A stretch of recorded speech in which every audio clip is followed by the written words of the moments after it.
Hola de nuevo, amigos, estamos aquí en este podcast genial que se llama Echemos Tinto, porque vamos a hacer, pues, es una sobrecarga auditiva de cafeína. Esto es importante.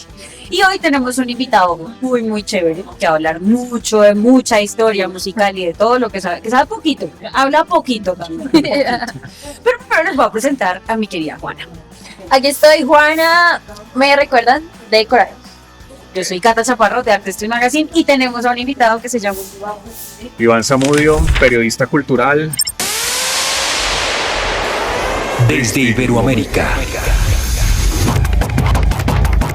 el epicentro donde la música es resistencia. Anticast. Relatos de músicas y resistencia para rebeldes, con Iván Zamudio. Apasionado por la música, un geek enfermizo. mucho. Y un viajero interdimensional entre cine, televisión, cómics, videojuegos, música y mucho más. Y el causante de un nuevo podcast que se llama Anticast. Así que hay que hablar de esto también, pero ya le vamos a spoiler bien la lengua. Juaní, arráncate. Bueno, comencemos por este podcast. ¿Por qué Anticast? ¿Por qué Anticast? Bueno, la historia es bien particular porque yo estuve vinculado a la radio pública durante 12 años y de acuerdo pues a unas situaciones bastante adversas que sucedieron, entré en un proceso de tabula rasa, donde básicamente cuando uno entra en tabula rasa es el mejor momento de la vida, porque es cuando tú te desafías a ti mismo a decir, ¿y ahora qué voy a hacer? ¿Qué diablos voy a hacer y para dónde voy a agarrar? Entré en tabula rasa. Y en ese periodo de tabula rasa fue un periodo de reencontrarme en muchas cosas, de afrontar unos duelos muy pesados y de muchas cosas, porque fueron 12 años trabajando pues para un medio de comunicación maravilloso. Y pues las tusas no solamente son por noviazgos, Sino por proyectos. También por proyectos, por amigos, por familiares, por muchas cosas. Y cuando salí de allá, digamos que tuve como una epifanía. Y fue muy chistoso porque en serio, a mí se me apareció la Virgen lavando la loza y yo estaba así. Yo miré así para arriba y me acordé de una cosa, y era que yo tenía un proyecto pensado en 2019 y llegó la pandemia y pues nunca eso se consolidó, y pues uno estaba pensando más en la pandemia, en que no me puedo morir, tengo que seguir vivo, en estar vivo, en seguir vivo, en salvarme, si este mundo colapsa pues yo quiero como mirar qué, y pues eran tiempos adversos que requerían una atención adversa. Y pues eso quedó así, y bueno, después salimos de la pandemia, como que todo volvió a tomar su curso y su rumbo, y cuando pasa esto como que a mí se me estalla la chispa y digo, lo tengo, vamos a hacerlo ahora sí. Eureka. Y empezó un proceso, pues mi esposa es la fiel testiga de todo esto, porque ella fue ella estaba ahí en el cuarto cuando me escuchó, lo tengo. ¿Qué pasó? Y yo, no, pues lo tengo, ya sé qué voy a hacer. Entonces, pues claro, fueron unos meses de desempleo complejos, y a la par estar trabajando en este proyecto independiente, que básicamente se consolidó. Eso fue una idea que tuvimos mi hermano y parcero Julio Avellaneda y yo en 2019, y dijimos, hermano, creemos una productora de contenidos periodísticos, pero tratemos de que sean contenidos periodísticos pensados a proyectos, que no sea una cosa como que esto pueda empezar y pueda tener un fin, o pueda después tener como segundas temporadas o cosas así. Y cuando empezamos a trabajar en la cosa, pues le pusimos Cumbancha Volante Media porque nos gustan mucho los Simpsons. Somos enfermos por los Simpsons todos. Por eso la risa con la epifanía. Exacto. Okay. La Cumbancha Volante Media. Entonces empezamos a trabajar en el proyecto, que fuera proyectos audiovisuales de corte transmedia, que podíamos crear una cosa y que esa cosa, de ese nodo, empiecen a salir otros microrelatos y que todo se construye en un gran macrorelato alrededor de todo esto. Y nada, empezamos un proceso de búsqueda de gente que se quisiera vincular al colectivo para trabajar en esa parcería y en esa complicidad de las cosas, y muchos como que estaban como yo en la misma situación. Y dijimos, venga hermano, pasa esto, ¿qué va a pasar? ¿Qué vamos a hacer? y nos unimos en un parche grandísimo a empezar a consolidar esto y pues el primer proyecto, la bandera de Santi Castillo, que pues la raíz, no me acuerdo, creo que es la raíz latina o griega, no me acuerdo, no estoy, me corregirán después, pero de resistir, de aguantar, de contrarrestar algo, es anti. Sí, pues por eso el antipulgas, porque contrarresta las pulgas. Hablando de raíces griegas y todo esto. Entonces este es el show, el podcast que resiste, que aguanta y que le da una visibilidad a 3 géneros hermanos, que es lo que queremos trabajar, que vienen siendo, pues, dentro de todo, hablar de contracultura hoy por hoy, pues es una cosa como muy gigante. La contracultura está en cualquier cosa. Ajá. En la manera en que tú resistas, obviamente, a la cultura, que vayas nadando a contracorriente de las cosas, puede existir de muchas maneras. Pero yo siempre he pensado que hay 3 géneros que son hermanos históricamente, que siempre han hecho contracultura y siempre han hecho resistencia y siempre han sido muy anti, que viene siendo el ska, el punk y el hardcore. Y yo, como buen enfermo de esa música, pues dije, pues hagamos el podcast, hagamos esto. Y empezó un camino, porque yo inicialmente quería solamente hacer el podcast y quería mirar obviamente el tema de ponerlo con música, que una de las cosas que a mí más me gusta en la vida es programar música y poner vinilos pero entonces, digamos, eso tiene una serie de implicaciones legales, y cuando uno empieza a ver el marco legal de armar un proyecto independiente, tiene un montón de aristas de muchas cosas. Y pues yo dije, no, realmente mandarlo con música es un problema, porque me puse a investigar así como buen ñoño que soy, y darme cuenta que hay muchos proyectos de podcasting que han existido alrededor de géneros y de punk y de cosas, y de pronto meten la música, pero claro, el algoritmo los rastrea a los 6 meses cuando empiezan a tener números y le empiezan a bajar capítulos. Empiezan a dar reclamaciones, empiezan a echar de baja esto. Entonces yo decía no, y digamos que una cosa que me di cuenta es que había muchos proyectos hechos muy del corazón, pero era desde el entusiasmo y desde el entusiasta de hacer las cosas. Yo decía, venga, ¿por qué no cogemos todo este camino que hemos hecho trabajando desde radio pública, trabajando desde el apoyo a la música independiente, pero lo llevamos a un nivel de música iberoamericana, como también para empezar a conectar otras miradas alrededor de las cosas, y empezamos a conectarnos obviamente con el afuera, porque no somos tan diferentes cuando uno mira México, cuando uno mira Chile, cuando uno mira Argentina, y Todos nos miramos igual. con España, y todos nos miramos como hermanos. Entonces yo dije, Iberoamérica es la clave, y empezamos a trabajarlo desde ahí, y pues fueron exactamente un periodo de 6 meses exactos, 6 meses exactos en los cuales nos pusimos a trabajar y a camellar en forma. Entonces, delegando los roles. Entonces, mi esposa es la productora de contenidos, Julio es el que se encarga de la parte audiovisual, de la parte de toda la ingeniería de sonido. Entonces hay otra persona que se encarga de diseño sonoro, entonces hay los videógrafos, el diseñador. Entonces todos empezamos a trabajar todos como muy unidos, y era como la idea, hermano, hay que resistir. Tenemos que resistir, y somos el aguante y vamos a hacerlo. Y así empezó esto, y oficialmente el 19 de noviembre hicimos el prelanzamiento para medios de comunicación en RPM Records, dándole unas gracias gigantescas a Julián Correcha y a RPM, que también es una suerte como de sello y de tienda de discos que resiste también. Y ha resistido Que todo. resistimos La pandemia, todo. mudanza, todo. Entonces es como que nos hemos unido muchos que hemos resistido, y hicimos el prelanzamiento allá, estuvo muy chévere, y oficialmente el 28 de noviembre estrenamos el podcast en internet.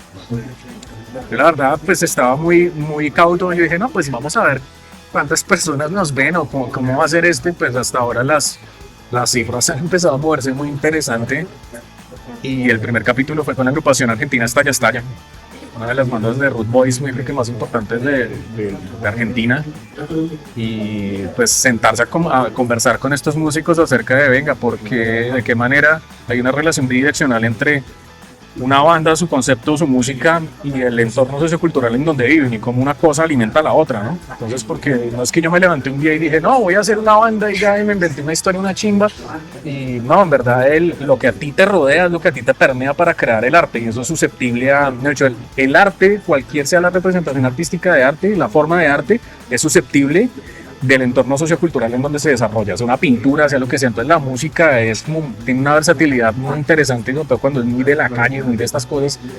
Entonces conversar con estos músicos ha sido pues un desafío y un reto bonito y que uno le cuenten un montón de cosas donde uno se pone a mirar y dice, oiga, no hay mucha diferencia entre la historia de los Root Boys en Jamaica con las de los de Argentina.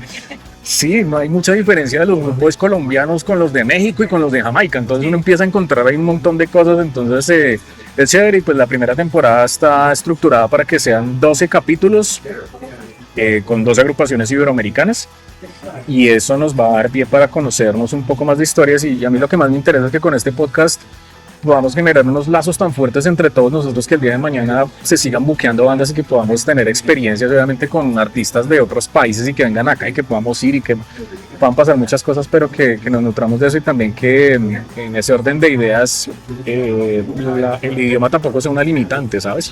Porque hay dos agrupaciones, una de Brasil y una de Portugal. Entonces el idioma tampoco tiene que ser un limitante para eso, porque Brasil es un mundo en sí mismo, pero no es muy diferente a nosotros tampoco. No. Entonces ahí vamos en esa aventura, y tenemos otros proyectos en la cabeza que queremos montar de otras cosas muy diferentes a un podcast de entrevistas editorial de autor.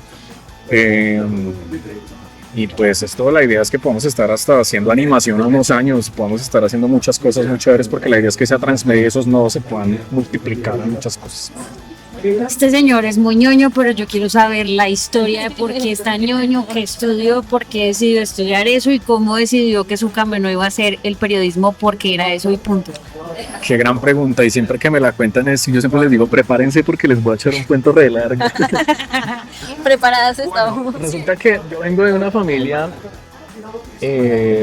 muy de chapinero, muy de Teusaquillo, pues, y yo siempre me crié con unos tíos y con una mamá muy ñoña. Entonces desde muy chiquitico,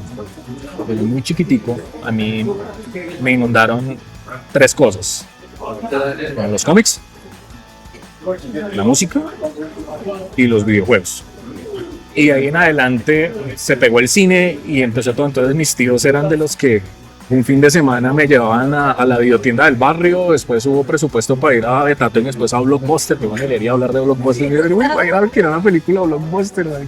Ustedes tranquilos, eso es en Netflix viejito. En Netflix de los viejos. Sí.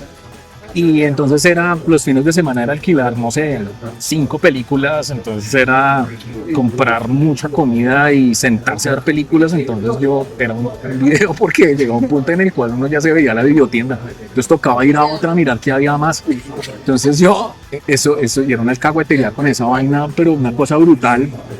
Entonces eso fue con el cine y con la televisión. Entonces mi mamá era la que me grababa, compraba cintas vírgenes y me grababa dibujos animados y películas y series, y yo repetía. Entonces yo tenía un cassette con El Auto Fantástico, tenía un cassette con MacGyver, entonces era como vea. Entonces eso, por ese lado, esa vaina a mí me pudrieron el cerebro. O sea, a mí me volaron la cabeza cuando llegaron. Yo estaba jugando cricket en el antejardín de mi casa.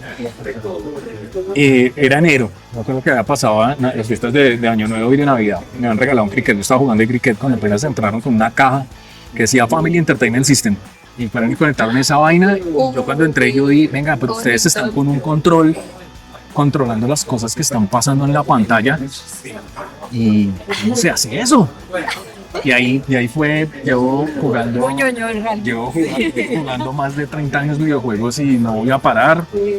Y con la música, pues ahí la historia es bien curiosa, porque yo estaba, cuando estrenaron Bohemian Rhapsody hace unos años,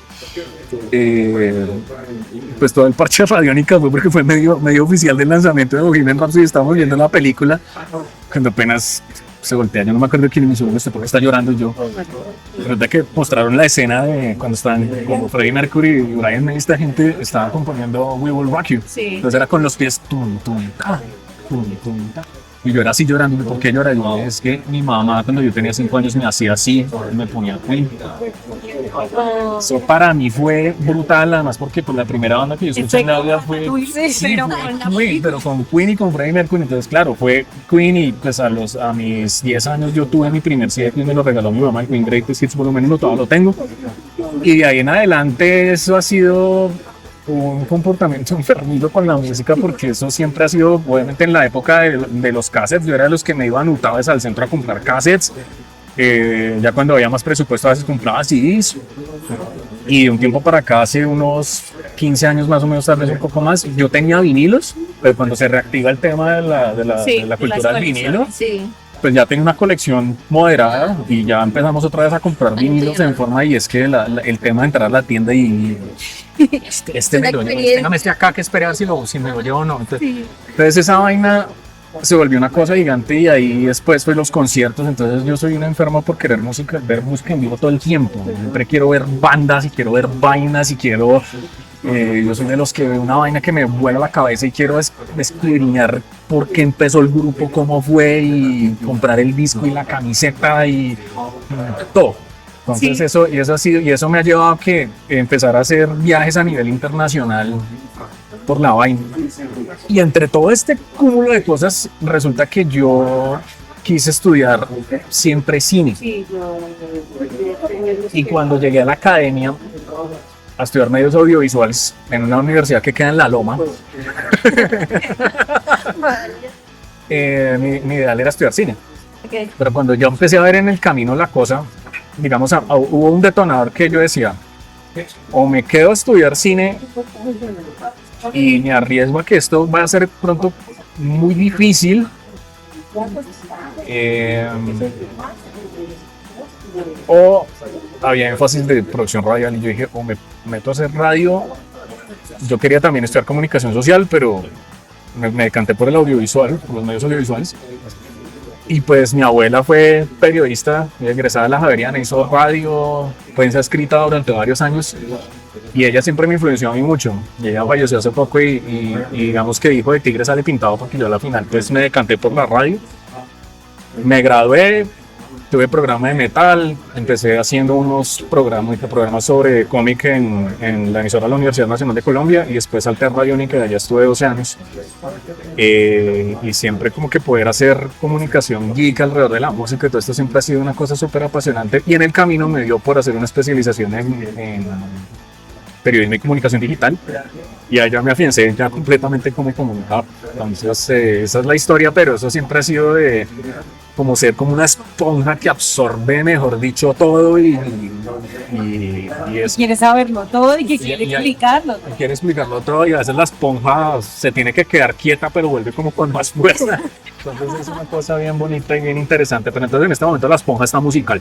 Okay. La esponja es con música, entonces estamos ahí con eso. O sea, tiene sus temporadas. Sí, pero yo creo que ya dentro de unos meses va a volver a estar muy ñoña. De nuevo. Estar así, ¿cierto? Aprobado. La dirección. Entonces va a estar ñoña de nuevo y es eso. Entonces eso ha sido no solamente con la música, entonces ha sido para coleccionar cómics, coleccionar figuras de acción, coleccionar videojuegos, coleccionar libros. Entonces yo soy enfermo por toda esa vaina. Sí, ¿no? Y de alguna manera todo tiene que ver, ¿no? O sea, la oralidad, que sería la comunicación, sacar esta información de toda esta mente gigante que tengo, nutrida de música, de cine, de cómics, de lo digital, de lo análogo, o sea, y todo eso nutre muchísimo, por ejemplo, tus proyectos. Y es súper valioso que hoy en día hayan proyectos que le apuesten a más de una cosa, porque sí, que siempre nos han dicho, no, tiene que haber un público objetivo, solo tienen que hablar de un tema en específico, y no, o sea, también es válido, claro, porque hay medios que son muy rigurosos en eso, pero es importante también apasionarse por las cosas y divertirse un poco. Esto también es un juego y es muy bonito ver las cosas desde los ojos de ese niño pequeño que... Sí, ahí está re vivo y no se va a ir, siempre ha estado. Escucha muy serio, pero no, sigue vivo ese niño. Está re vivo y siempre, y yo a veces hablo con el man y ¿qué hacemos? ¿Qué vamos a hacer? Entonces me dice, no, mira, hagamos esto. Bueno, listo. Entonces siempre estoy en ese diálogo con el man allá internamente porque pues es bonito. Y yo todavía sigo, o sea, yo soy de los que todavía estoy en un concierto y me pongo a llorar de la emoción que me da. De una película y me pongo a llorar al final de un videojuego y pongo el control y entonces esas cosas, esa sensibilidad, digamos, es como un superpoder que he tenido durante el tiempo, que tiene otras cosas que a veces no son tan buenas en la sociedad contemporánea, que a veces es tan ruda con eso.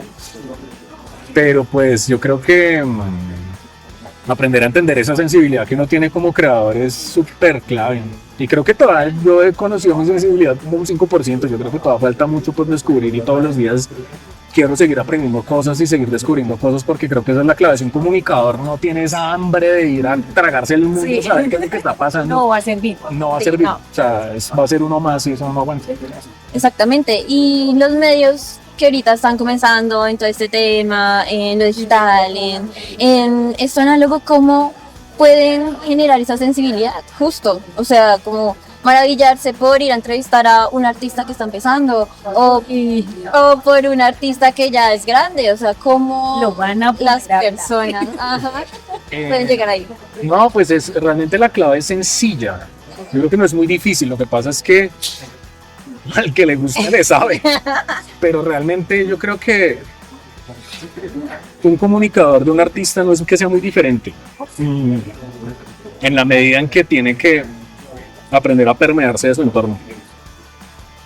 Y yo digo una vaina, el arte siempre va a ser una manera de poder hacer procesos de transformación social en individual y en colectivo. Entonces, si tú eres comunicador y de pronto te pasa un día que entras en tabula rasa como Iván Zamora, breve, El 2025 Váyase. fue tabula rasa para todos. tabula rasa. Y el 2022 también fue tabula rasa, fue brutal. Pero bueno, nada, es sencillo. Active las antenitas de vinil que tengo y breve. Si a usted le gusta, no sé, la cultura rusa, entonces, hermano, vayas a una librería, como por ejemplo la valija de fuego, Sí. que yo soy, perdón por la coñita, pero es que es una chimba de librería. Son lugares muy importantes. Sí. Y eso hay en Cali hay, en Medellín hay, en Sí. todo lado hay una valija, algo parecido a la valija de fuego. Vas y para allá, hermano, y pregunte, oiga, ¿qué tiene literatura, no sé, rusa? Entonces le decís, no tengo rusa, pero le tengo este libro sobre la historia de los cosmonautas. Entonces uno, listo. Después, no, que viene el Festival de Teatro y van a traer una compañía no sé, Rumania, que van a traer una compañía de Croacia. Entonces, ¿verdad que como eso era la Unión Soviética, ese paro, venga, vamos a ir a ver qué? Entonces, marica, uno tiene que entender, José lo sería, ¿cierto? Sí. Total. Uno tiene que entender que no solamente el mundo y digamos internet es una cosa que hay hipertexto ahí.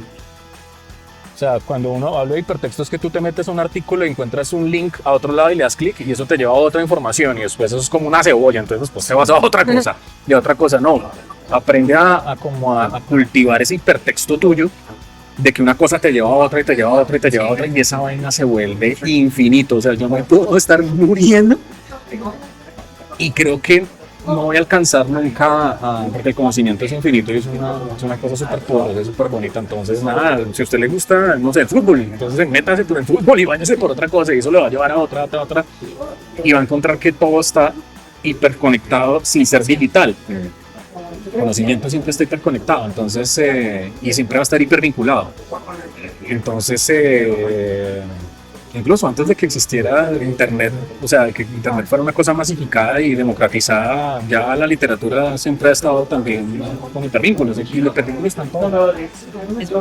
Entonces, esta carátula tan chévere de este disco, pero es que esto es una referencia a esta pintura, no es la pintura de otra cosa. Entonces, vayan a ver todo lo que les guste y que les llame la atención, vayan y activen las pompas, préndanlas. Y ya, una obra de teatro, lo que sea, eso los va a nutrir y les va a llenar de energía de muchas cosas y eso se va a prestar mucho para que eso sea la inspiración para crear cosas. Y otra vaina que es muy importante, viajen. Por favor. Viajen. Ustedes no se imaginan lo valioso que es irse para otro país y uno encontrarse con algo o descubrir algo y uno traerse eso y decir, Descargas información. hermano, estuve en este lado, imagínese que pasó esto, y mire lo que traje esto, oiga, qué chimba. Y lo digo también porque es que Anticas, de cierta manera, es producto, o sea, es que es muy curioso. Yo le estaba hablando con mi esposa y yo decía, mi amor, es increíble que el 28 de noviembre del 2024 nos fuimos a México a un festival de ska y el 28 de noviembre del 2025 estemos haciendo un podcast sobre ska. Entonces, todo eso tiene que ver. Entonces, no se cierren a la banda. Como los caballitos de las zorras, quítense esas vainas de acá, y vean todo en 360 grados, no coman entero, las reglas de la pirámide invertida, todo eso, aplíquenlo también a su vida. Bueno, váyanse de lo general a lo particular y lo particular a lo general, y vayan y vuelvan y entren, salgan y apropiense de todo eso, porque eso por algún lado les va a dar una influencia de alguna vaina, y eso es lo que hay que hacer. Si nosotros seguimos pensando que el mundo es solamente una pantalla negra hacia lo Black Mirror, estamos jodidos, sino que el mundo es todo, estamos hiperconectados incluso como sociedad desde otras formas desde hace mucho tiempo. Entonces es eso, activar la esponja y dejarse seducir por el entorno. Esa es la clave. Este señor es el abanderado de lo que todos hemos tenido como sueño en los medios independientes, darle voz a las personas que están empezando. Y durante muchos años hizo que todas esas voces, todas esas formas musicales y todos esos proyectos emergentes tuvieran cabida en la radio, que se escucharan, que tuviéramos voz, que la gente pudiera acercarse.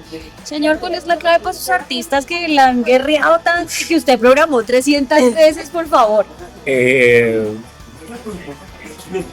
Es una historia muy bonita porque yo programé desde la banda en la vereda más recóndita de Antioquia y de Boyacá por allá, que grabaron, mejor dicho, el demo con las uñas, hasta bandas que han tenido plata para producir discos. Y yo siempre me he encontrado con historias que se parecen mucho. Y yo creo que voy a remitirme a unas palabras que en algún momento el maestro Ernesto Franco, historietista colombiano, creador de la revista Monos del Espectador, una vez me dijo cuando lo entrevisté. Me dijo: mira, hermano, yo antes dibujaba, yo trabajé en los cómics del Hombre Nuclear. Yo fui uno de los primeros colombianos que trabajó para hacer cómic en el extranjero. Yo hice los cómics del Hombre Nuclear en los 70. Yo estaba en una tónica de ilustrar, mejor dicho, casi que hiperrealista, o sea, una cosa que fuera así increíble. Y hoy en día trabajo haciendo caricatura y yo pienso que, hermano, si usted así sea con palos y bolas hace comunicación, ya lo logró. O sea, preocúpense más desde lo de acá, que es que lo que decía Hugo en el conversatorio del lanzamiento, pues preocúpense más de lo de acá que ponerse, no, es que tengo que llenar los números, no, es que tengo que publicar a las 11, no, porque eso es importante. Él siendo la persona más consumo que cualquiera de nosotros. Los publicistas más importantes de este país. Y Hugo diciendo eso, y es verdad, o sea, uno tiene que pensar siempre desde acá más que de acá. Esto también es importante, pero uno tiene que pensar, tiene que crear un balance, pero también tiene que ser mucho desde acá. Entonces, Ernesto Franco decía: yo he dibujado cosas ahora muy sencillas, pero si yo con eso estoy logrando algo, estoy haciendo comunicación, estoy llegándole un mensaje a algo. Entonces, yo creo que es tan válido una banda que está súper producida, que grabó un disco en Audiovisión o que lo grabó afuera no sé, en Texas, en Austin, Texas, mejor dicho, con Gary Clark Jr., no sé, es una cosa así brutal, como unos punqueros, no sé, de un barrio X de Colombia en algún lado, y que grabaron con una consolita de 4 canales un EP, y esa vaina llegó a Barcelona y dijeron: ¡ey, qué pum tan bueno, hermano! Porque no se vienen a hacer una gira acá. Y ahora que estamos hiperconectados, las posibilidades universales, lo único es que hay que tener corazón, y hermano, y hágale, ya. Todo bien, y igual. Compromiso también con el sueño. Y conozca su propuesta y ensálcese y active la esponja ahí también. Y hágale, si usted quiere hacer punk con, no sé, con Balkan, con lo que sea, hágale. Pero nútrase. Y ser artista es así como ser comunicador, es para cogerse así la cultura de echársela en la cara todo el tiempo. Entonces es eso, porque eso, o sea, y lo digo personalmente porque un caso de algo que a veces no se cuenta tanto, pero es una cosa muy bonita, y es el sentido de ser artista, es el caso de David con Escampida. Escampida era una banda de ska muy bogotana, y se pusieron a hacer giras por Europa, por un montón de partes, y aprendieron obviamente sobre el tema de la cultura gitana, de los Balcanes y todo esto, y eso se lo incorporaron a Escampida. Escampida ahora suena una cosa que le han tenido en todos los viajes, Ellos se nutren de cosas para metérselo a la música. Y eso es lo que tienen que hacer los artistas, y eso es lo que tienen que hacer los comunicadores. Entonces no quedarse solamente, bueno, aunque también es válido, si usted se quiere quedar obviamente en acordes y todo bien, pero nutrirse. Y lo que usted crea que es por donde le vibre el corazón, le arda la vaina, váyase por ahí, hermano. Dígale al sexto sentido de su niño interior que le está diciendo, ¡esa es! Entonces es eso, pero es tan válido, no sé, el grupo que tiene 5.000 pesos en el bolsillo al que tiene un presupuesto grande que lo está patrocinando un sello. Entonces son cosas que funcionan muy bien y porque uno de una u otra manera es también preguntarse ¿qué es lo que quiero hacer? Y yo lo decía, ¿quiero llenar un estadio? ¿O qué quiero hacer? Mientras tenga clara esa respuesta, ya eso es ya eso es ganancia, ya eso es lo que usted quiera hacer, lucho por lo que quiera hacer. Pero eso es de corazón y es tan válido 5.000 pesos en el bolsillo con un contrato con un sello, pero hermano, haga. Bueno, ya que hablamos de la intuición, tenemos una dinámica muy bonita que es como justo usando ese sexto sentido o ese olfato, escoger una de estas cartitas y según el número de la carta es la pregunta, ¿ok? Uy, Dios mío. Entonces, es mi aquí. Me acordé de las dinámicas del podcast de Mucha Muchacha en México. Traen un espiritista y que leen el tarot con el invitado. Entonces, bueno, a ver. Con ideas que hay que aprender. Sí, me gusta esa idea. A ver, espérate. Miremosle la energía a esto. Esto está aquí como escondido. Listo, 10.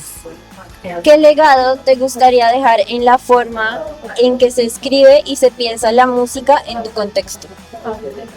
Otra vez.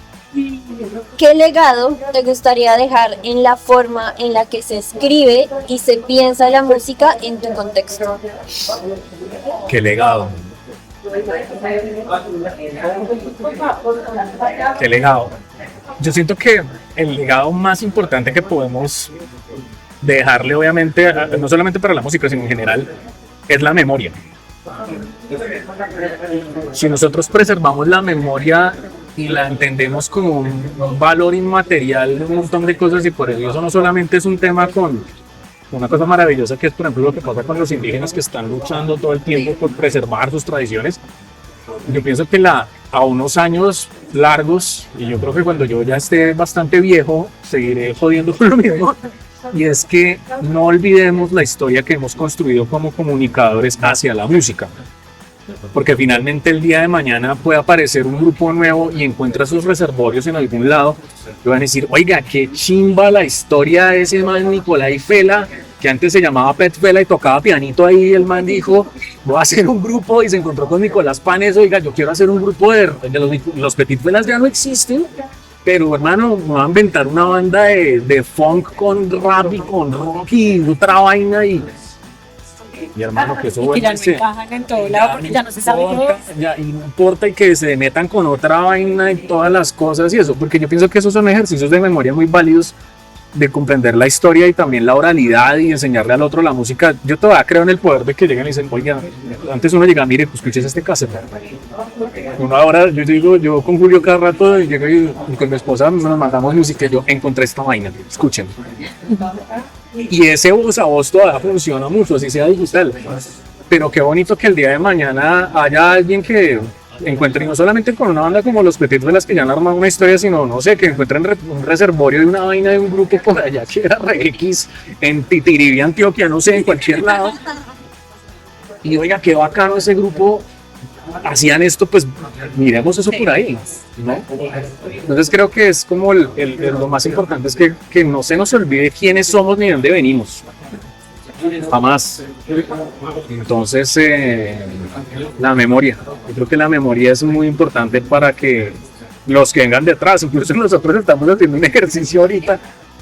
Apadrinamos a un alumno de mi esposa que el pelado por culpa de nosotros va a estudiar comunicación social, y yo digo, hay que alentar a los más jóvenes a que se metan a hacer esto, porque pues nosotros estamos en nuestro momento y tal, pero unos años... Ya, El relevo generacional relevo tiene generacional. que existir No digo, más. no digo que mi para relevo sea seguir allá, creciendo. pero Pero también es un nivel. Pero está- Le cambias de nivel, subes un no, nivel y el resto uno va empieza a creciendo pensar, también. uno empieza a pensar en los niños. Ay, sí, sí. La verdad, uno empieza a pensar como en los más jóvenes y uno como que se empieza a hacer un poco de análisis alrededor de la sociedad y uno dice, hermano, ¿qué es lo que está pasando? Y realmente necesitamos que haya comunicadores hoy por hoy con competencias. Sí, así tú quieras hacer un videoblog, así tú quieras hacer cualquier forma de comunicación con las herramientas de vanguardia que ya en este momento, hermano, si usted quiere hacer periodismo con inteligencia artificial, hágale, sí, hágale, pero no se le olvide que hay que tener unas herramientas, hay que tener unos valores, hay que tener una ética, una responsabilidad para hacer esto. Entonces eso no lo podemos dejar morir y eso es una cosa que, listo, me gradué y eso solamente se lo enseñan a uno en la academia, no, hay que seguir inculcándolo. Porque uno tiene que tener una responsabilidad muy grande y la responsabilidad en este caso para los que apoyamos la música es seguirla apoyando hasta que nos muramos. Ya, eso es así. Ay, no. Juani, creo que estuvo muy bien escogido el casting para este podcast. demasiado. Creo que el criterio número uno era que hablaran hasta que los pararan y ya nos han parado 3 veces atrás, pero acá seguimos y es que es imposible no sacarle mucha información a este señor, por favor. Así que, y es que nos faltó un montón. Nos quedamos con...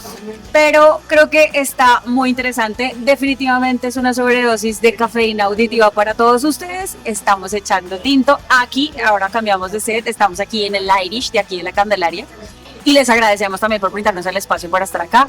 Obviamente, el señor. A ustedes muchas gracias por la invitación y nada, si me permiten la coñita, @anticas.oficial en todas las redes sociales. Conéctense, ya primer capítulo con Estalla Estalla, ya cada 15 días vamos a estar publicando capítulo. Hay que conectarse. Está en YouTube, en Spotify y en Apple Music. Y lo único spoiler que les puedo dar, si esto sale, el segundo capítulo es con un país muy colorido, muy colorido y que es frontera con nosotros, pero es muy colorido y es y es otro mundo. Entonces ahí les dejo, va a estar con una banda de allá que es o sea, digamos que dentro de la curaduría que hicimos nosotros, pues nos la jugamos como por pensar en que las bandas fueran muy diferentes. Hubo cosas que descubrimos y otras que ya conocíamos, pero este es uno de esos descubrimientos y es una vaina que a mí la verdad me voló la cabeza y me la sigue volando todos los días que la escucho y digo, yo no puedo creer que estemos haciendo esto con este grupo y lo vayamos a hacer porque es salvaje.